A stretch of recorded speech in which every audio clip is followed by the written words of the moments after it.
After 11 years, we finally discovered Rick's fate on The Walking Dead, while the opening episode of this new spin-off series posed far more questions than it answers. Exactly what has Rick been through with the CRM all this time? Why does he seem so haunted? And what journey will send him and Michonne on a desperate mission away from their family? Welcome, my name is Christian from the Premiere, and in this video I'm going to break everything that happened in the nail-biting premiere of The Walking Dead, The Ones Who Live. Now the question before the episode, were the long years of waiting worth it? And the answer is yes. Could this limited series return the Walking Dead franchise to its former glory? Grab the snacks and join me for a deep dive into the premiere that fans have been waiting for over a decade. So Rick was rescued by the Civic Republic Military, CRM, after he was severely injured on the bridge explosion. He woke up and now he's part of this CRM.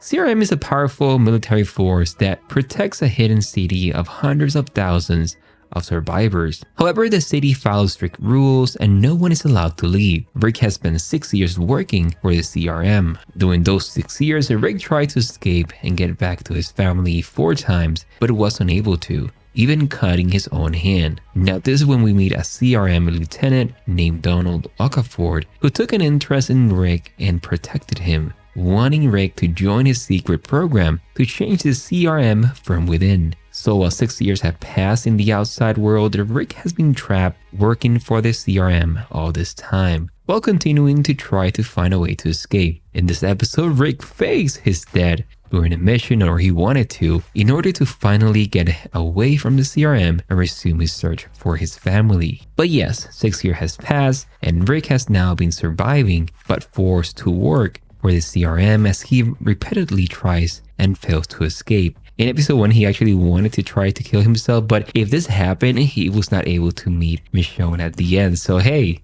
despite gone for over 6 years now, Rick's driving motivation has remained getting back to his family, especially his wife Michonne. He never stopped thinking about them, even while being trapped working for CRM all this time.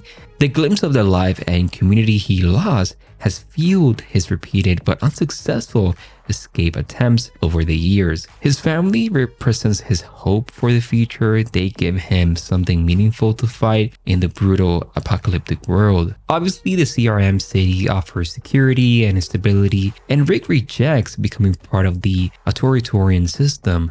He continues resisting the Okafor attempt to recruit him into the leadership program. Rick is willing to risk everything for the chance to be free and reunite with Michonne and his daughter, rather than to submit to the CRM. But yes, this episode, when he wanted to try to fake his death and break free from the CRM who had kept him from his family for so long, it demonstrates his determination to find his way back home. After 6 long years, Rick has now an opportunity to continue that quest to reunite with Michonne and his daughter, which is the driving force. The fact that Rick has no idea Michonne was pregnant when he disappeared to make this reunion all the more emotional. He has missed not only growing years with his daughter, but the entire existence of his son he doesn't know about. Thinking about Rick finally seeing Michonne again and discovering he has a son he never knew is incredibly powerful. It raises stake for the search to find each other again even higher, and then that reunion at the end of the episode is so meaningful that I cannot believe the episode ends this way. Into her eyes and then off we go, and something fortunately happened that was real and felt true. But finally, Rick is gonna be with Michonne in episode 2 of the series. And as viewers, knowing that Rick doesn't yet allow to show to amp up the suspense and anticipation, we have to be on the edge of our seats for that scene in episode 2. It's going to be a heart-wrenching, beautiful moment when Rick's family becomes whole again in his eyes. Now moving into a pivotal scene in episode 1, which features Rick speaking with the CRM Major General Beale. While overlooking the city, Beale opens up about the hidden alliance between CRM and the two other major settlement cities like Portland and Omaha. He reveals to Rick that this network of 3 cities brought cooperation, security, and progress on a scale not seen since the apocalypse began. However, Beale then grimly informs Rick that their alliance is now down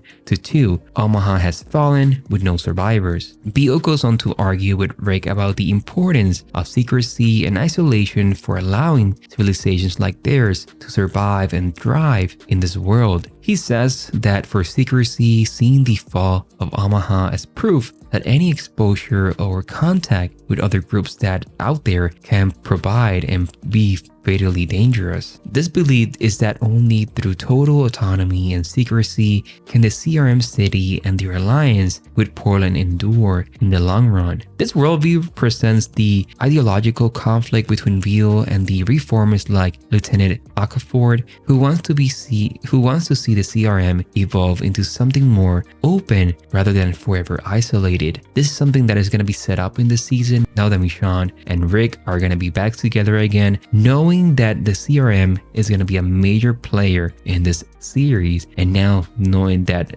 in my opinion, Rick is gonna follow the vision that the lieutenant had. I cannot wait to see how this season is gonna play out. But as you know, if you have seen The Walking Dead Beyond, you know that the Civic Republic Military made the calculated decision to wipe out the settlement of Omaha. They used a form of chlorine gas to kill the 90,000 residents. So yes, they're responsible for this. I imagine the mayor also knows this. If he doesn't, I mean, come on. You can see that show and you can understand pretty much what happened, but it's so nice to see how the two shows are connected, and also it's connecting a lot to the third season or spinoff, which is the Daryl spinoff in France, and how they're doing experiments on the zombies. So this is connecting to this. Maybe CRM wants to build an army of zombies that they can control or create. So that's my theory for now. But yes, in a hugely dramatic moment, as you can see, Michonne destroys the helicopter, which then Rick is left shocked as he comes face to face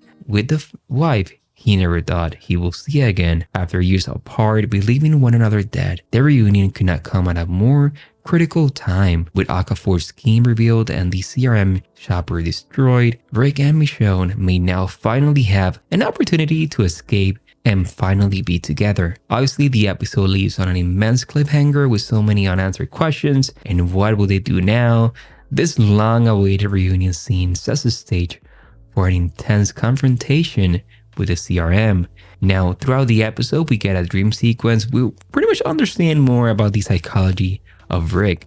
Rick and Michonne actually cross paths unaware of who they are while she's eating lunch alone, not pretending, but being a random stranger, making conversation. Obviously, they do not know each other. So this was about the psychology and the honesty between those two lost souls. A connection sparks. Their exchange in this dream sequence is a simple married life and having obviously that connection that they want, and how Rick actually feels. Something that I love about this episode is pretty much understanding that Rick is not home. He's not free because he doesn't have his family, which is all the concept of this episode. Now, with Okafor dead in the chopper attack, leadership of the anti-CRM operation falls into question. Despite his consistent doubts, Rick finds himself best positioned to advance the late Okafor vision. Okafor often contended Rick define nature and inspiring presence mark him as perfectly suited to rally dissent against the military that pretty much controls them. This suggests that Rick could carry the torch onwards now that the Okafor, which dedicated everything to this, had died. Rick can walk away the only viable road remaining between tyranny and freedom. Now, something which the show has a lot is the symbolism of fire. And that burning that Rick's father used to reassure him as a child carries meaningful weight in the context of this show's narrative arc, with the Okafor acting as initial spark, setting events in motion. The crash marking Michonne's explosive return creates a disruptive wildfire and now affecting to reduce the CRM twisted order to ashes. And that's why this theme of this season is fire. So this flashback has from Rick's childhood encapsulates many rich themes that tie into the current arc with the CRM. But that's my breakdown. I just wanted to share my thoughts, my review. It's an incredible show already. The budget was increased so you can see it, with so many incredible scenes. Also, we have a new character, which is she's from South Africa, and she's gonna play also an incredible part or a huge part in all of this with CRM. So she's gonna be part of that. I cannot wait to see more of the character as well. She's actually, if you know her, she's from Lucifer. So, and hey, we got a Lost reunion as well in a way. You know, the audience with the Major finally seeing him again in our screen is so great. But what are your thoughts on the first episode? Leave your comments below. My name is Christian from Premiere, and I will see you in the next one. Bye bye, everyone.